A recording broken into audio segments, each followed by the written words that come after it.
Bahkan dikatakan, kalau Anda meragukan nasab seseorang, Anda harus mencari bapaknya. Kalau Anda tidak bisa mencari bapaknya, Anda kena hukum qadhaf. Kalau ada seorang bapak dan anak, sudah tahu orang masyarakat.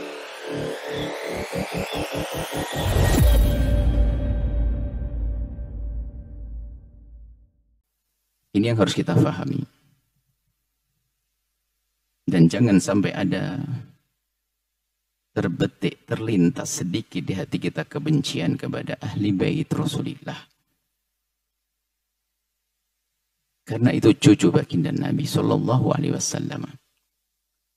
Kalaupun ada di antara mereka punya perilaku tidak baik, tidak benar, justru seharusnya kita semakin sayang berusaha untuk membawanya kepada kebenaran.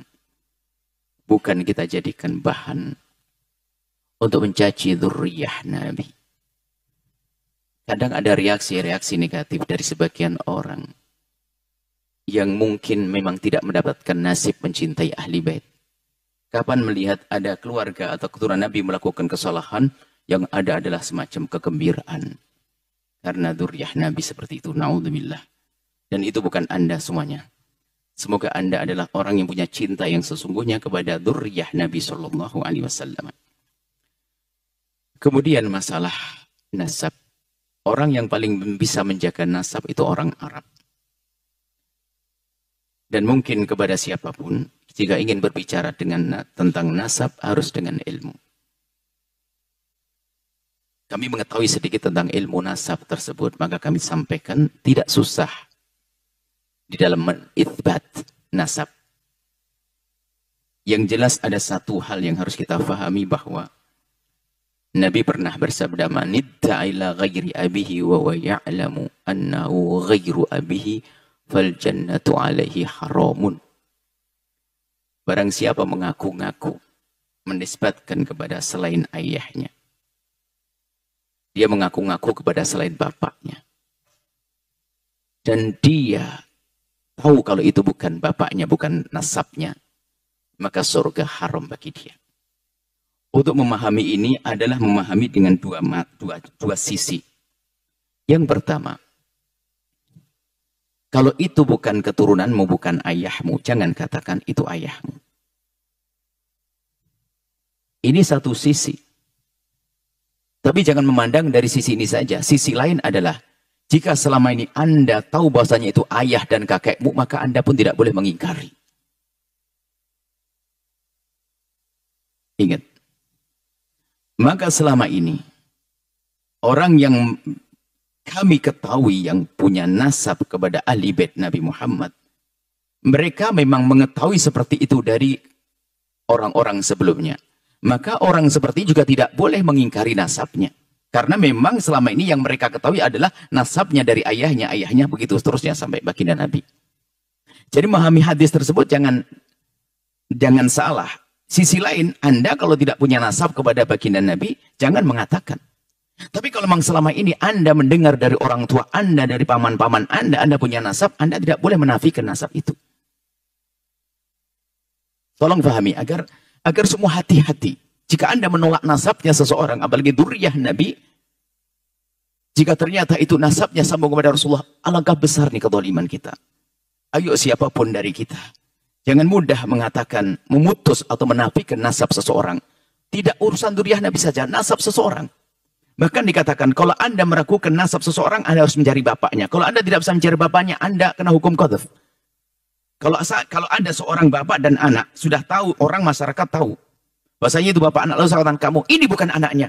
Saya harus mencari siapa bapaknya. Menuduh orang yang punya nasab, dengan nasab yang lain juga dosa besar. Yuk kita tingkatkan rasa takut kepada Allah.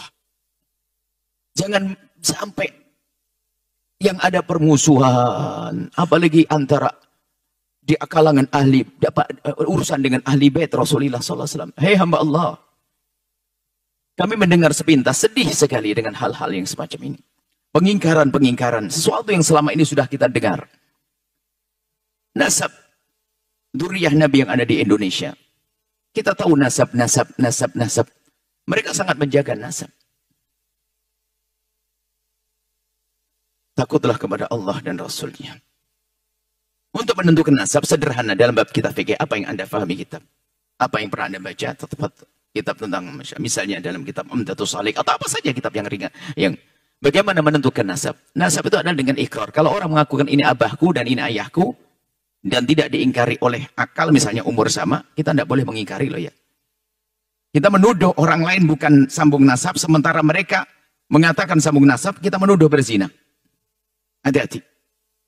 Kalau ada orang dengan anaknya datang, ini anakku, kemudian sama tangan, wah kayaknya bukan anaknya, saya menuduh. Jadi menafikan nasab itu tidak kalah gede dosanya dengan mengaku-ngaku nasab. Maka hendaknya harus waspada semuanya. Dan selagi satu keluarga sudah mengatakan mereka punya nasab, cukup Anda percayakan, selesai. Karena keluarga itu yang menjaga, bukan Anda yang menjaganya. Kecuali dengan dalil seyakin-yakinnya bahwasanya itu adalah dusta. Contoh, umurnya enggak bertahu. Masa anaknya lebih kecil umur? Sampai dicontohkan dalam pembahasan fikih, umurnya lebih kecil kok jadi bapaknya. Atau misalnya istifadah. Ini tuh sudah masyhur bahwasanya anaknya ini. Kok tiba-tiba ada orang ngaku anaknya fulan? Sudah masyhur di kampung itu. Saya anaknya ayah saya. Tiba-tiba saya ngaku anaknya orang lain. Ini kan beda. Bagi yang masih menyibukkan masalah ini, kami himbau, ini masalah berat sekali. Khawatir Anda tidak ditengok oleh Rasulullah, ya hamba Allah. Jika ingin berdiskusi, jangan di media sosial, yuk kita ngobrol. Saya bisa menjelaskan insya Allah, sesuai dengan pengetahuan saya, bagaimana menentukan nasab. Selagi itu adalah sudah kita dengar itu nasab sambung, tidak perlu kita menyuarakan suara yang berbeda. Penentuan nasab sudah sangat jelas. Adalah setiap anak mengatakan, ini ada seorang ayah mengatakan itu anakku, itu adalah sambung nasabnya. Dalam arti, maksudnya diakui kayak Imam Besar. Anakku ini anakku, sudah selesai. Iqrar namanya. Kecuali nanti bertentangan dengan kenyataan. Selama ini tidak pernah kenal, tidak ada hubungan, tiba-tiba ngaku anak. Berarti namanya anak-anakan kan. Anak sesungguhnya. Menuduh orang lain putus nasab berbahaya sekali. Hati-hati hamba Allah. Kemudian yang kami tangkap bukan masalah ini. Masalah mau diadu. Dengan problem ini alangkah banyaknya setelah ini akan banyak orang-orang yang menjadi hilang kepercayaan dengan ahli bait Rasulullah. Berarti kita telah merugikan umat. Kita merugikan umat. Yang ingin membatalkan nasab, harus punya hujjah. Dan hujjah ini harus lebih kuat daripada yang menetapkan nasab. Kalau tidak, dalam bahasa, dia yang disalahkan salah. Kalau saya menafikan nasabnya seseorang, saya harus punya bukti kalau ini bukan. Kalau saya tidak punya bukti, saya dicambuk 80 kali. Saya menuduh orang berzina. Ibaratnya begitu, gampangannya seperti itu.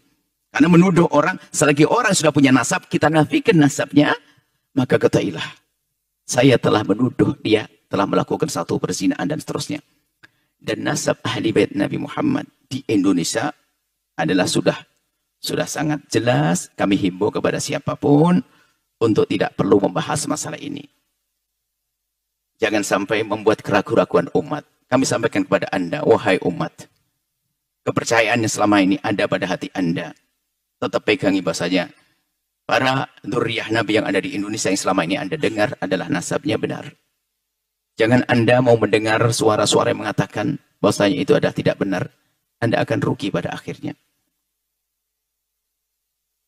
Kemudian setelah itu, apa sih maunya daripada problem-problem semacam ini yang diinginkan? Hasilnya adalah jelas permusuhan pada akhirnya. Ingat, umat ini mudah diadu domba. Saya sedih, saya membicarakan masalah ini sedih sekali kalau memang betul seperti itu. Karena alangkah banyaknya setelah ini ada umat prasangka buruk.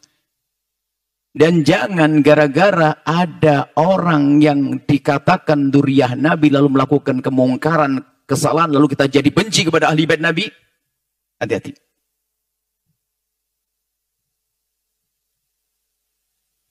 Saya mengatakan dzurriyyah Nabi di Indonesia. Tercatat, dzurriyyah Nabi tercatat. Dan sangat luas zuriyah Nabi. Bahkan kami seru kepada pengurus, pernah kami sampaikan pada pengurus yang ngurusi tentang zuriyah Nabi, tolong jangan nunggu saja. Perlu kita cari di sana banyak zuriyah Nabi yang tidak tercatat. Perlu dicatat. Dan memang bukan untuk sombong-sombongan, agar dicatat, agar tahu nasabnya. Baik, ini saja yang bisa kami sampaikan, insyaallah. Himbauan kami, mohon maaf jika ada yang tersinggung dengan ini, mungkin yang selama ini menafikan nasab ahli bait Rasulullah. Sepertinya ada dua grup, berarti kalau tadi katanya ada fenomena kontroversi, berarti kan ada dua grup. Dua-duanya, kami mohon maaf kepada dua-duanya. Ingat, dzurriyyah Nabi, cucu baginda Nabi SAW. Kalau seandainya pahit-pahitnya, tapi kita sampai pahit-pahitnya, mending saya salah mencintai daripada saya salah menafikan. Mending saya salah mempercayai daripada salah menafikan. Dan kemudian kalau sudah ada keluarga yang mengatakan itu nasabnya, ketahuilah tidak ada alasan bagi Anda kecuali mempercayainya. Adapun urusan jika nanti ada orang buat nafsa palsu dan sebagainya, urusan dia dengan Allah. Tapi kalau kita sok tahu itu menjadi masalah. Kalau sudah nasab itu benar, harus kita yakin benar. Nggak ada istilahnya. Ada sebagian mengatakan, ya saya tidak bisa mempercayai, tapi dia takut mengingkari. Enggak. Nasab itu harus kita yakin. Ini anaknya ini harus yakin. Sudah. Harus kita percaya. Sudah selesai. Jangan sampai ada setelah itu ada keraguan-keraguan. Baik, ini adalah masalah nasab baginda. Nasab orang biasa saja nggak boleh main-main. Ya Allah. Anda menafikan nasabnya orang biasa nggak boleh. Apalagi nasab baginda Nabi SAW. Mungkin bagi yang mohon maaf saudara kami, saya tidak tahu siapa, ada pertanyaan. Jika Anda menafikan nasab ahli bait secara umum yang ada di negeri ini, kalau Anda menafikan nasab itu, mungkin kita bisa duduk manis, kita bisa ingin menjelaskan dari mana Anda menafikan, dan kami akan jelaskan bahwasanya cara menetapkan nasab itu seperti itu. Tidak belit-belit, tidak harus pakai alat-alat medis dan sebagainya, tidak. Justru membahayakan Anda sebagian dengan alat medis, alat ini dan sebagainya, nggak ada. Nasab itu sangat jelas, cukup. Dengan ikrar-ikrar yang selama ini kita dapat dari keluarga-keluarga, sudah kita percaya. Ini saja wahai hamba Allah. Semoga dari kalimat-kalimat yang kami sampaikan ini menjadi sebab kebaikan untuk semuanya. Jika Anda pernah merasa bersalah kepada dzurriyyah Nabi, segera tobat, Allah Maha Kasih. Akan tapi jangan sampai kita dikuasai oleh kesombongan atau dendam yang selama ini ada, atau kebencian kita kepada keluarga Nabi. Na'udzubillah, benci kok kepada keluarga Nabi. Kalaupun mungkin kita punya masalah dengan 1-2 keluarga Nabi, tapi tidak boleh kita benci kepada nasab ahli bait Nabi Muhammad. Kita benci pribadi, tidak boleh kita langsung memukul rata. Harapan kami adalah siapapun insyaf, ayo, rugi Anda akan rugi, Anda akan rugi. Dan bagi yang sibuk membuat pengingkaran dari kelompok manapun, sibuk membuat pengingkaran, kami siap untuk menjelaskan. Kita bisa bertemu dengan baik demi kebaikan umat ini dan demi kebaikan masa depan kita di hadapan baginda Nabi SAW. Ini saja yang bisa kami sampaikan. Semoga bisa damai semuanya indah. Nuhibbukum ya ahla baiti Rasulillah. Kami mencintai Anda semua wahai ahli bait Rasulullah SAW. Siapapun Anda, ahli bait yang tercatat ataupun tidak tercatat, jika kami kurang dalam menjelaskan, maafkan kami, hanya inilah yang bisa kami ketahui. Dan Anda yang ada sedikit kekotoran hati dengan ahli bait Rasulullah, segera sadar dan tobat. Ingat, itu adalah cucu baginda Nabi SAW. Jangan menyesal nanti di saat di akhirat. Semoga Anda semua menjadi orang-orang yang pecinta dan perindu sahabat ahli bait Nabi yang sesungguhnya. Perindu yang sesungguhnya. Perindu yang membela di saat benar, mengingatkan dengan cara yang benar di saat salah, bukan berubah menjadi benci. Insya Allah.